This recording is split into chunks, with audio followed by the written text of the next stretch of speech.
বই বিতরণ অনুষ্ঠানের ব্যানারে ছাত্র জনতার আন্দোলনের মুখে দেশ থেকে পালিয়ে যাওয়া ফ্যাসিস্ট শেখ হাসিনার ছবি দিয়ে ছাত্রছাত্রীদের মাঝে বই বিতরণ। আর এমন ছবি ভাইরাল হওয়ায় আলোচনা আর সমালোচনার ঝড় উঠেছে নেট দুনিয়ায়। এমনই ঘটনা ঘটেছে নোয়াখালীর চাটখিল পৌরসভার ২ নম্বর ওয়ার্ডের সুন্দরপুর সরকারি প্রাথমিক বিদ্যালয়ে বুধবার ১ জানুয়ারি বেলা ১১টা থেকে এই বই বিতরণ অনুষ্ঠান শুরু হয়। এই ব্যানারেই ছিল পতিত স্বৈরাচার সরকার শেখ হাসিনার ছবি। জানা যায়, সামাজিক যোগাযোগ মাধ্যমে শেখ হাসিনার ছবিসহ ব্যানার ছড়িয়ে পড়ার পর এলাকায় ব্যাপক সমালোচনা দেখা দেয়। ইচ্ছা করেই এমন ঘটনা ঘটিয়েছে কিনা এমন প্রশ্ন এখন সাধারণ মানুষের মনে।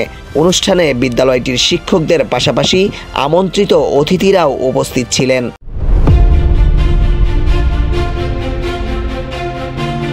এ ঘটনার বিষয়ে বিদ্যালয়টির ভারপ্রাপ্ত প্রধান শিক্ষিকা বলেন, ওই দিন সকালেই তিনি প্রতিষ্ঠানটিতে নতুন যোগদান করেছেন। এছাড়াও প্রধান শিক্ষক অনুষ্ঠানের আগের দিন অবসরে যায়, তাই গত বছরের পুরাতন ব্যানার দিয়েই বই বিতরণ অনুষ্ঠান করা হয়েছে। তবে এ ঘটনায় দুঃখ প্রকাশ করেছেন ভারপ্রাপ্ত প্রধান শিক্ষিকা।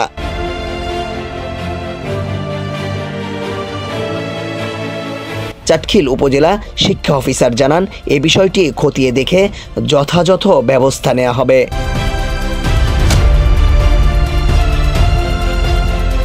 বিভিন্ন সময়ে এ ধরনের ঘটনা সাধারণ মানুষের মাঝে ভিন্ন ধারণা সৃষ্টি হয়ে থাকে, তাই এমন ঘটনা আর কোথাও যেন না ঘটে, সংশ্লিষ্টদের প্রতি এমন দাবি জানিয়েছেন সর্বস্তরের মানুষ।